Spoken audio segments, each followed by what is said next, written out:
Good morning, Eileen Sharon, Live for 5. This morning we're going to talk about knee pain and quadriceps.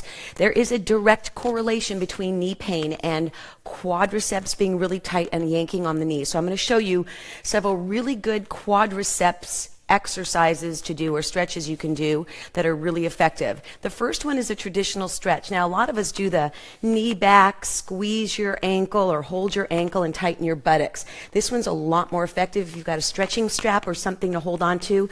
All you're going to do is grab it, hold on to the strap, and bring the strap up and over the shoulder. Good morning. This is going to support the hip and the quad, and you can relax the knee. Make sure that the knee and the hip are the same height. So this is not the proper positioning. Knee is the same height. And then you want to keep air behind the knee so the knee is not compressed. So you got your purse on, you're hanging out, your body's upright. You can lay all the way down if you want. And then you're going to push back. And as you push back, it's going to elongate the quadricep, the hip flexors, and actually open up the knee. And you're going to put weight in the foot. In other words, you're going to push away. Then once you've got that stretch, you're going to do it a couple times. So in and out. Squeeze your buttocks right there. Tight, tight, tight, and then in and out. So once you get back to your fullest extension and you feel that there's a stretch, squeeze your rear end. And if you squeeze the opposite muscle group that you're trying to stretch, it's going to facilitate a stretch. So this is a great one. So in, and you want to do multiples. Don't just think the first position's perfect. Now, if you want to raise the knee up 2 inches and drop the knee 2 inches, that's fine, but you want to keep it within the range of that hip. And again, squeeze the buttocks and push away. That's going to lengthen that quadriceps. The second one you're going to do for knee and quad loosening is a rolling exercise that you're going to do with the tennis ball. And I'm not sliding, I'm actually rolling. You want to go around the knees because this is all a mechanism that works together. You want to cross fiber just above the kneecap in that dip. And you're going to push down until you feel those fibers pop a little bit, or they're going to be a little bit mobile as you go over. And you want to do the base of the patella as well. The gap between the knee and the shin bone, get in there. So deep quads, every angle. Oh, I'm getting a little fuzz balls here. Inside and outside, go around the knee to check it, but the quad and the knee, remember, softer quads, more relaxed quads will help relax the knee. And that's a really good one. And then I'm going to go ahead and grab the foam roller. And you always want to roll the quads on the foam roller in multiple directions. And I've demonstrated this before, but I keep seeing people do the same ones over and over again. I'm going to give you a harder version today. So parallel, straight forward and back, where my feet are parallel, one toe behind the knee. And as you get to the inside of the knee, lift the hips, because it's going to get the innermost part of that quad. And you want to do both sides, of course. Then you're going to do pigeon-toed. That means you're going to turn the knees in facing each other, and that's going to feel really different than being square because it's going to get the outer parts of the quadriceps. Good morning, everybody. I hope you're doing great today on a Friday.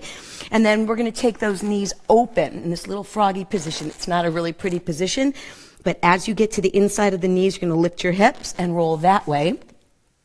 And then lastly, you're going to extend the legs, and that's going to change the way it feels too. Now, be very, very aware of which one of those feels more intense, and then maybe you want to do that one a little bit longer. And the most intense one, so even though this is the last one, I'm going to show you how to stack.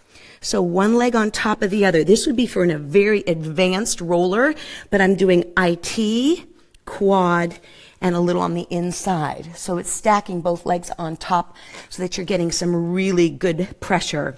Then to release the knee pressure from the quads, take that foam roller, stick it right above the knee break, and you're going to give me crossovers. This is cross-fibering the tendons and the connective tissue just above the knee, so that's very effective. I'm running out of time, but I want to show you the tennis ball version with a couple of direct pressure exercises. You could start at the hip flexor and cross fiber and move your way down all the way. So I know you probably can't see what I'm doing, but I'm just putting it dead center in the middle of the quad and working the tennis balls down. Now you can also do this directly over the knee just in that dip again, just like I did with the foam roller by doing both legs out and in. You have to have a strong core and be lifted. Make sure that the abs are pulled up and you're not dropping your head. But the direct pressure that I want you to work on is putting the tennis ball directly in the biggest part of your muscle. Then you're going to push down on your knees, lift your butt up a little bit, drive your feet to the rear end, and then pull the toes out. That's going to change the movement of the ball across that quad. And then change your spot. So different spot, knee down, feet up, squeeze your buttocks, open out those feet. So this direct pressure work, it's super great to relax the quads. And one more spot. So try and hit at least 3 spots. Dig the knees in, feet up, pull them out, squeeze the buttocks, and you are going to feel like those quads are completely different than when you started, especially if you do all 3 of those techniques. Have a great weekend, everybody. I am off to go work with the horses today, so my quads feel great. That's a good thing, and I hope you have a wonderful, wonderful Friday. See you on Monday for Monday's work. Take care.